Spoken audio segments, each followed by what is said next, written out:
So, this is where it all began. Here, man. There was me. I just lived up the road. My mother's, obviously.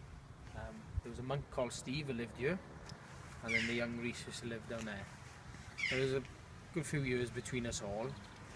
So when we started off, there was the three of us. We used to walk to school. There was also Steph Edwards, which used to live right at the top. But again, he was older again, so the group diminished as it went on, obviously as we got older, and then in the end it was just me and Rhys.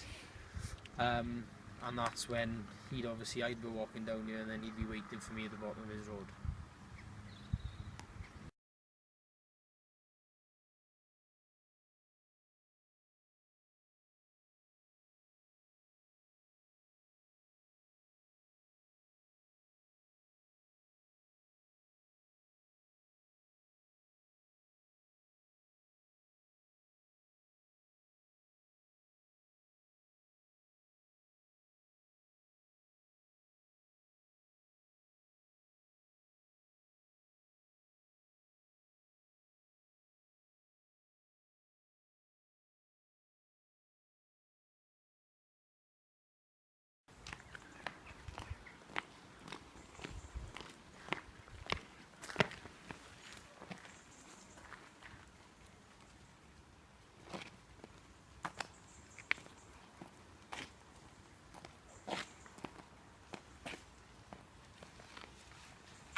Rhys waiting for me went on for many years. Anybody who knows me knows I'm the least punctual and probably laid back person that you'll ever meet. So it didn't take him long, I don't think, to actually realise that it was easier for him to come and call for me rather than just waiting here, because it was never going to work.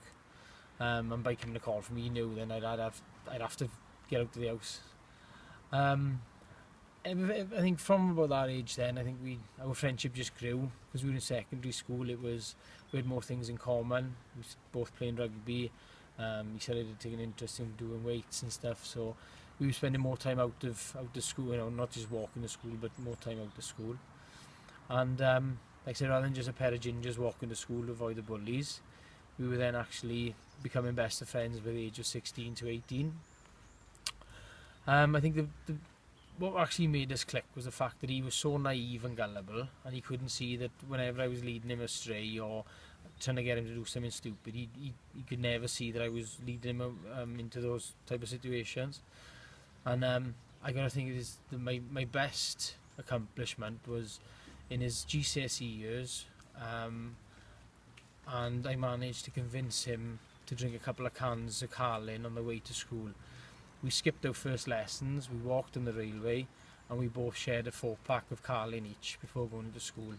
All to do just to improve his confidence and stuff in his lessons. I was in sixth form and I didn't have lessons in the morning, so I was alright, but he was going straight into his lessons and I'd love to have been in those. But saying that, he turned out alright. He did well in his GCSEs. He had 11 GCSEs, I believe. I think he might have had a county cap as a result of those couple of Cellan he had, and I think it's something that he's owes to me, I think.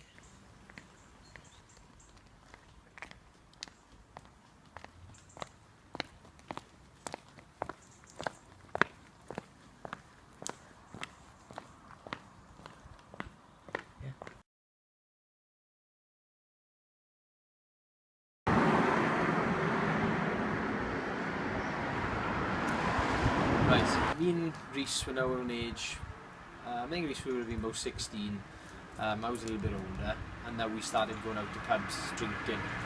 Obviously we'd start off in the local rugby club, as with all underage drinkers. I think anybody who plays rugby always start off in the local rugby club. And obviously the Army United was ours. We spent a lot of nights starting off here, and then we go into Armford or whatever.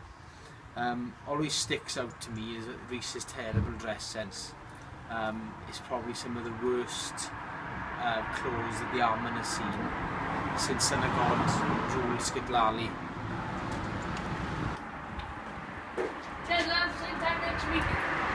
So, me and Rhys were now drinking in pubs and clubs, and obviously the Armagnac was our favourite place. And I remember for his 16th birthday, I wanted to go to Swansea, and Rhys was adamant that he wasn't going to go to Swansea, he just wanted to go local. In all fairness, you know, he was only 16 and he was only starting to get a taste for clubs and pubs. So, again, using his vulnerability and how gullible he was to my advantage, I just said, right, okay, Rhys, we won't go there then. I said, just put shirt and trousers on. Don't wear that terrible tie you normally wear, though.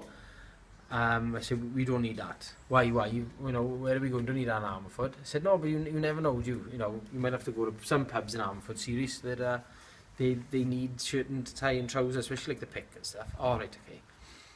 So anyway, he went on, he turned up in all in his number ones. So all the boys are dressed now, all in, you know, back in the day you had to wear shirt and trousers to get into nightclubs in Swansea anyway. So the minibus pulls up, and we all jumped in, and we all managed to keep it away from us, even though it was blatantly obvious where we were going. He still didn't have a clue to where we were going. So the minibus pulls in, we drive towards Armaford. Next thing, we drive through Armaford. So he starts looking at me, he said, Kes, where are we going? I said, oh, he's probably going to turn round by. All right, okay. So he carries on talking. But before we know it, we're on the motorway. And then he starts saying, Kes, where the hell are we going? I said, oh, we're going to Ponty by. So he's thinking, even though he was heading in the wrong direction, he still didn't clue. All right, okay. You taking me up there? No, Rhys. Then he carries on talking, and before he knew it, he was in Swansea. And then again, do you know what I mean? There was no way on earth that he'd realise that we were going. Despite everybody dolled up, he was just none the wiser of we were going to Swansea. And then, obviously, the few nights in, and when he had the bug for Swansea, and he enjoyed going then. He also then had the bug for Escape. And when Escape experienced Rhys, I think it was like Butlin's experience in Zal. But then he enjoyed the Escape nightclub so much that when John and Andre had their caravan, he even brought Escape back to the farm. Get it out for this boy, go!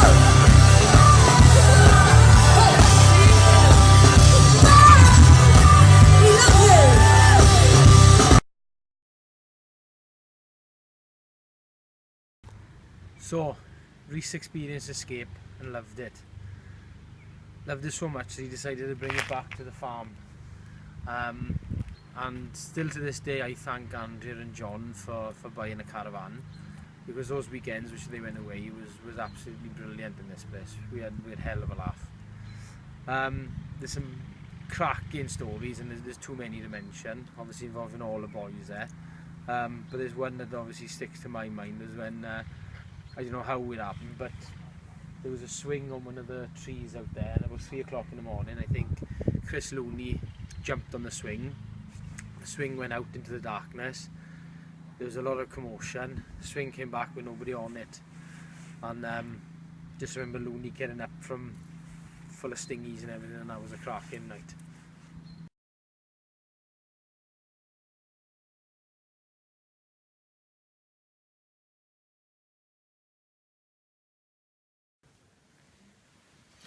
So, here we are in Rhys' bedroom. Nothing to what it was like back in the day. Well, first thing that stands out to me is the fact that it doesn't stink. Because, well, all the boys will agree with you, it was like a cesspit, and that's what we used to call Rhys' bedroom. As all of you know him, he's got a very active arse, and you'd walk into this bedroom and basically, well, Andrea will agree with me that it was absolutely diabolical in here. Another thing I always remember this, there was used to have a little secret stash of a little his part-time hobby, and it used to be normally hidden in something which was like, which you wouldn't realise what it was, like a Dallas. There you are. And here's his Old Faithful behind the beef curtains. Yeah, I'm surprised there's even any lens that there's any plastic left, and that it's probably been overused. But yeah, he had a self-proclaimed record for something. I can't remember what. I'm sure he'll explain that to you. for the most amount of something he did in a day, but I don't know, we won't go into that now. But there's another thing that also sticks out here. This is where he used to practice out his moves and his fantasies on his childhood crushes, and the place used to be littered with photos of them. And the one that always sticks out to me was Rhys Williams, the Cardiff Blues fullback, and I think there used to be posters of Rhys Lightning. I think that's where he actually took his own little nickname on, was because of this little crush that he had on Rhys Williams. Probably again taken from his time down in the Blue Oyster Bar, but we'll probably speak about that later on. And I think he had that, you know, there was a long-term fantasy of his, because he actually went on and had a tattoo on his arse of lightning, which is probably the worst one ever. And in fact, I think it's even spelt incorrectly. So we'll have a little look at that now, is it?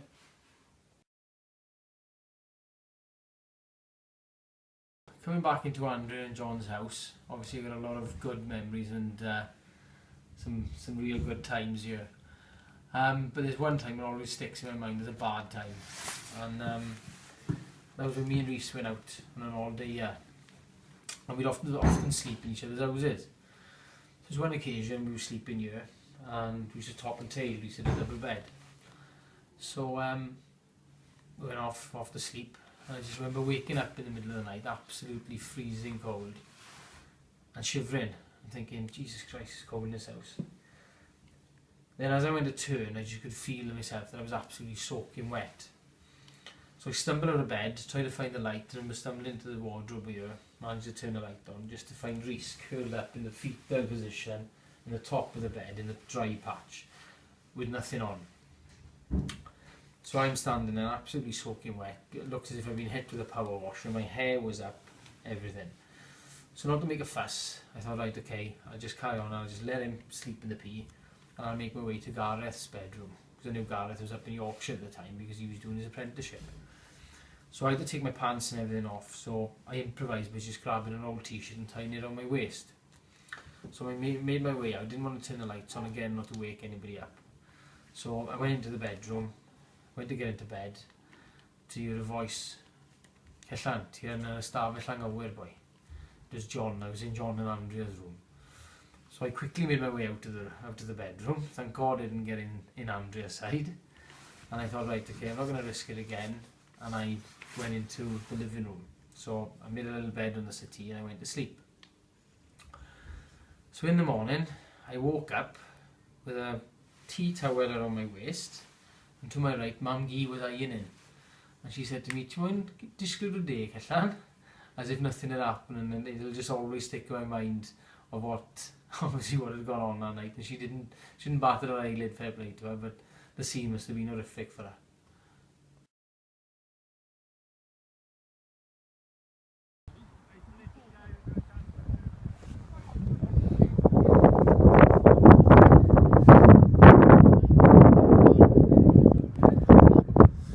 I think it's well worth a mention as well, his rugby career, and because Rhys has played for many clubs, and I think in total he's played for more clubs than the famous Jason Shane Williams, that is, or Jabba as we know him. Like, he's played for a lot of clubs, but I think half as many as Rhys. But I think we start with Armaford, the Blue Oyster Bar as they're known, because that's where he played a lot of his younger rugby. He doesn't mention much, but looking back now, it's probably because it gives a lot of his traits away. Like, you notice in the showers with the Armen, whenever somebody dropped their shower gel, Rhys would automatically bend down and put his ass up in the air.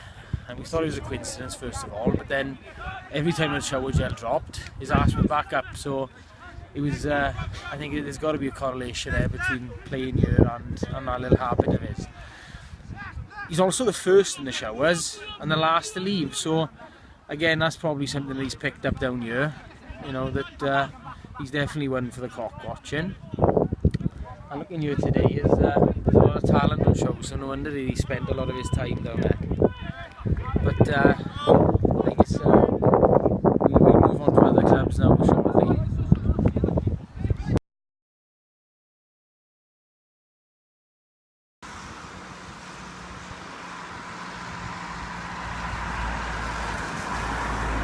So here we are in Pennebank, Tiger Town as it's also known as. So this was a club that Rhys, this is one that sticks in my mind, even though he's played for, you know, higher divisions such as Clinton, he's played for Brynarman, Llandefri, just to name a few, and obviously the Armen. But what really sticks out to this one is that the stigma behind his signing for Pennebank. They were a Division 6 side. He'd been playing in Clinton, which was a Division 1 side at the time, and there was a big excitement for his signing. When he came down here, I was playing at the time. I was just come back from injury, so I'd signed for Pennebank. And that's all I remember is I think he played about 3 or 4 games, and they were probably the worst performances I've ever seen from a number 10 Army United player. I don't think even Carpet played that bad. Mike Harvard couldn't have played that bad. And some of his performances were, well, like I said, I'd never seen such bad performances. One of them, when they were up in North Wales, Gareth, who was still pissed and cockeyed, managed to get his Tiger cap by playing on the wing, and even he played better than what Rhys managed to play that day. Penlan, that game was always a big game in the calendar for Pennebank because it was one of their biggest rivals. And if my memory serves me right, I think Rhys did a right humdinger and cost them the game. In that game as well, what always sticks out to me was the fact that one of the Penlan guys turned around and called Rhys, "Shut up, you fat ginger," and I won't say the swear word, but that's all I'm going to say is that they floored the whole team because it was so comical, and it really, you know, I think he really took some offence to that. Going on from that, I think it was only the 3 or 4 games he played, and I think Ian Lloyd fast-tracked the transfer for him back to the Armen after those performances. So we'll go down now and speak to some of the guys from Pennebank to see what they've got to say about Rhys's performances.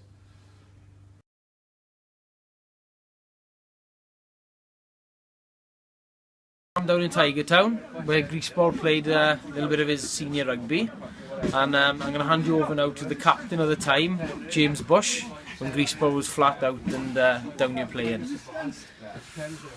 Hello folks, welcome to the sunny climate of Pennebank. Hope you're having a better weather on your big day.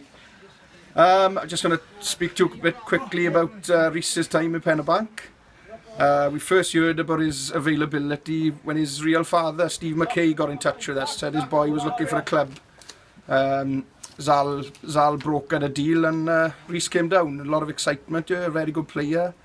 But he was terrible. He was a string of really poor performances, led us to losing several games, all down to him. We had a rare chance to beat Penlan with our bogey side. Rhys cost us a game in the last few minutes. He got charged down, he scored under the post, destroyed all the morale in the club went to pot. Luckily enough for us, someone in the Armen had asked him to go back to the Quins or wherever he was, and he pissed off back up there. So, and we haven't looked back since. We've had 3 promotions since. We're the highest the club's ever been. So, thanks for going when you did, Rhys boy. And as it happens, I think the year after he left, we signed another big name from the Armen, Jason Carrot. Jace came down, showed Rhys what rugby is all about, and he's a household name in Pennebank now.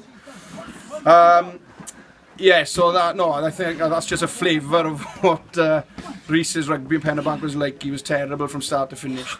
But hopefully he'll make a better husband than he will a rugby player, and I wish you both all the best of luck on your big day. Cheers.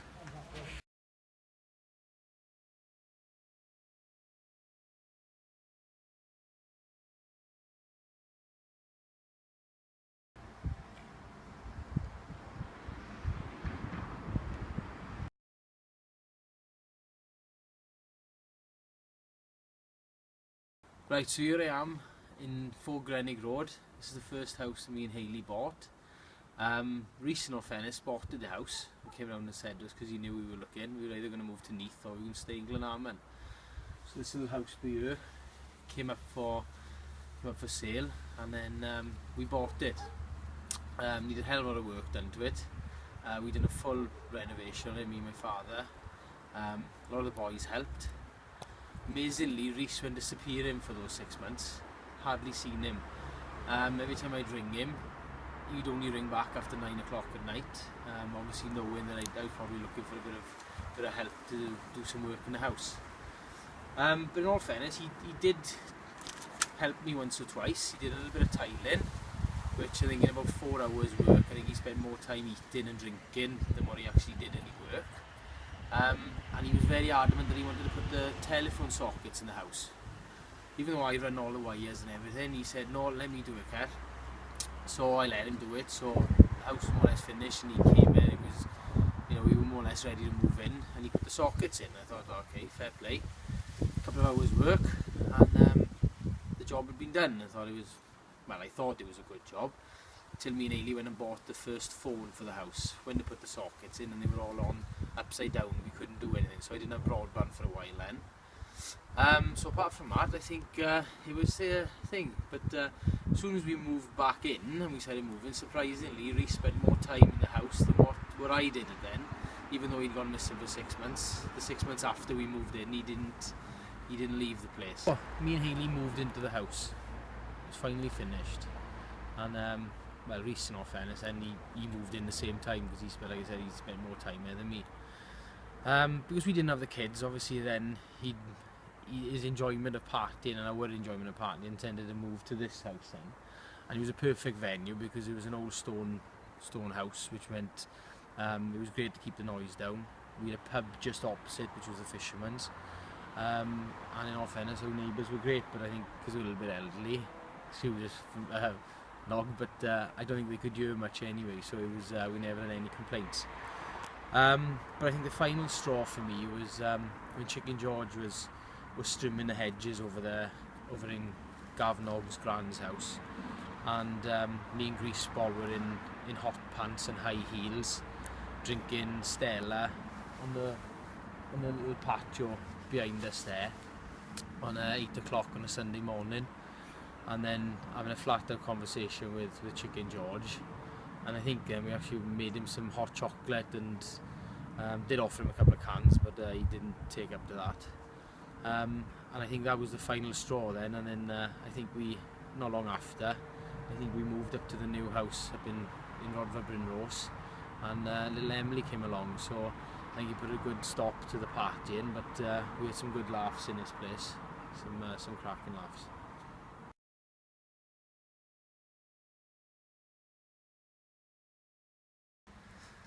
Right, so we come to the end of the clip now, and I think it's only fair that I mention some of your exploits with your 23.5 ex-girlfriends.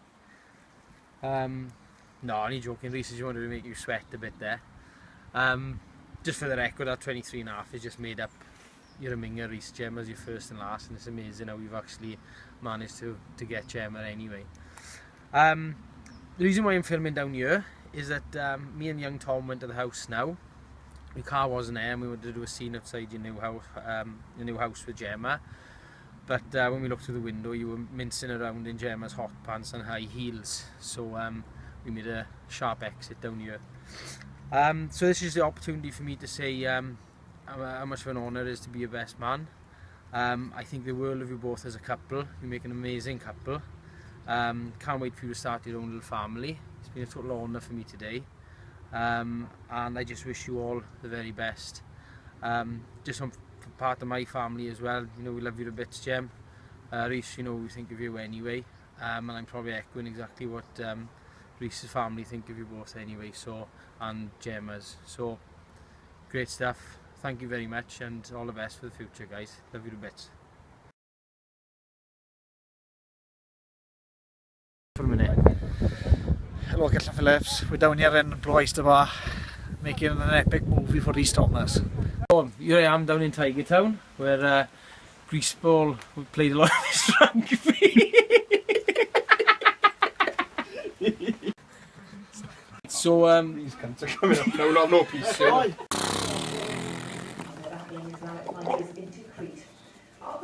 Alright.